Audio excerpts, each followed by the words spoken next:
The NBA season has finally settled into its rhythm, revealing which franchises are rising with purpose and which ones are slipping into chaos. As the early dust clears, the league starts to take shape, showing us who's poised for something special and who's just trying to survive another week. The bottom of the ladder this year isn't just about losing records. It's about turmoil, identity crises, and front offices scrambling for answers. In the so-called chaos zone, teams like the Pelicans, Grizzlies, Kings, and Mavericks aren't just struggling. They're unraveling. One look at these squads and you see seasons that veered sharply off course, some before they even began. Sacramento's roster never meshed, and now the floor product is exposing every flaw people warned about. New Orleans has the talent but can't align availability, effort, or cohesion, leading to baffling losses. Dallas in particular feels like a cautionary tale. The Nikiko-Harrison era effectively ended the day he traded away Luka Doncic, a franchise cornerstone, for Anthony Davis, one of the most injury-riddled stars in recent memory. It took just 11 games for the consequences to arrive, with AD already missing nearly half of them. The irony is painful for Dallas fans, because the very traits Harrison claimed he wanted, durability, defense, long-term reliability, were the ones Davis was least likely to deliver. His firing became inevitable.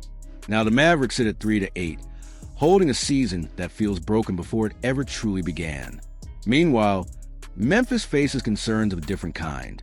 Ja Morant no longer resembles the explosive force he once was. His athletic spark is gone, his confidence wavering, and his shot selection now a glaring problem. Shooting 35% from the field and just 17% from three, he's become a shadow of his former self, leading to friction behind the scenes. Instead of owning the slump, he's deflecting blame toward the coaching staff, fracturing what was once one of the league's most tightly bonded locker rooms. There's a real sense that Memphis might consider the unthinkable, trading him, because right now his value is declining every time he steps on the court. Tier 7 offers a very different picture. Two proud franchises forced into gap years. The Celtics and Pacers are stuck in temporary limbo, but their futures couldn't look brighter. Both teams have struggled without their superstars, with Indiana sliding to a rough 1-10 start and Boston sitting at 5-7. But when Tyrese Halliburton returns for the Pacers and Jason Tatum makes his way back for Boston, everything changes. Jaylen Brown has stepped up in Tatum's absence, looking like a star in his own right, and Indiana's young core continues to develop valuable reps while waiting for its centerpiece. These teams have flaws, especially a lack of reliable big men, but time is on their side. When the 2026-27 season arrives, both squads could be not just relevant but dominant, ready to shape the Eastern Conference landscape once again.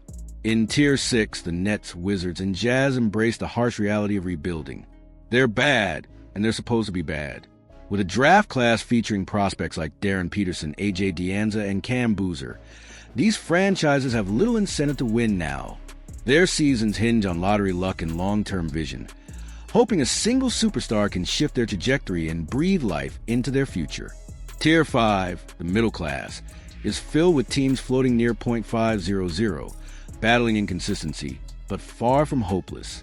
Toronto stands tallest among them, sitting above average and competing every night.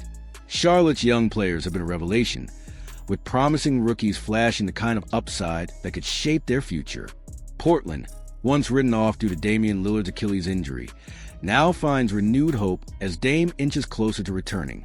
His progress has been better than expected, and if he comes back strong, Portland's season could swing dramatically. Phoenix, meanwhile, entered the year with no expectations and have performed accordingly. No pressure, no panic, just steady basketball as they try to stay afloat despite more injuries. Tier 4 exposes the teams that were supposed to be better: the Hawks, Magic, and Clippers.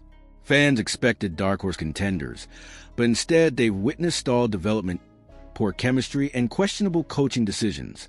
Orlando's gamble on Desmond Bane has disrupted their offensive balance. The Clippers, once loaded with talent, now look tired, slow, and predictable, with injuries derailing them yet again. Harden is playing brilliantly, but the roster around him feels fragile. Atlanta hope to take the next step, but the offense lacks rhythm, cohesion, and stability, especially with Trae Young sidelined. They're not doomed yet, but they haven't come close to meeting expectations. Then come the teams that have shattered expectations: the Bucks, Heat, Spurs, Lakers, Bulls, 76ers, and Pistons. Milwaukee has unlocked a frightening version of Giannis, surrounded by efficient shooters and dynamic young players.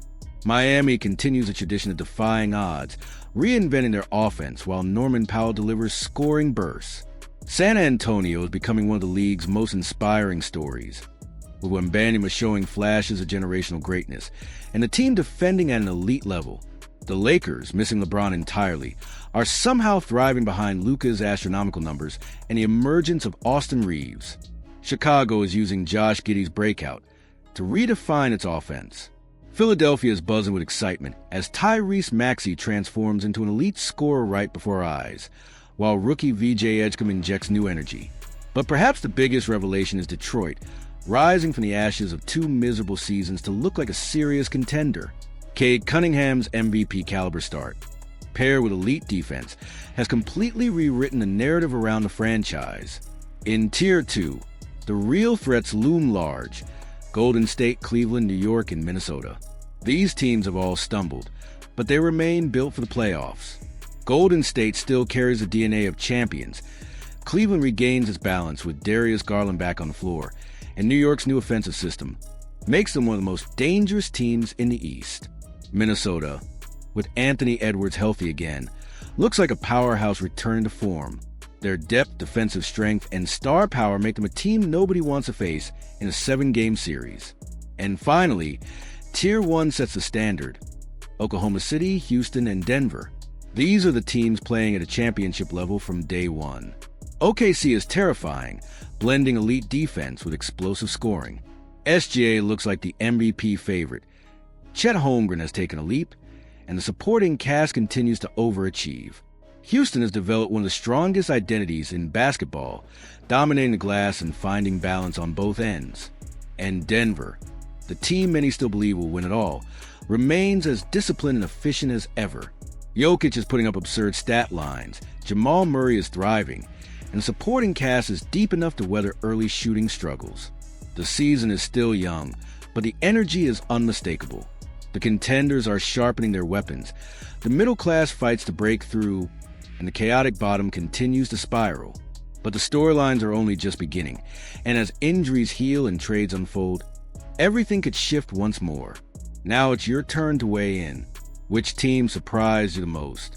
Who do you think rises, and who falls apart as the season progresses?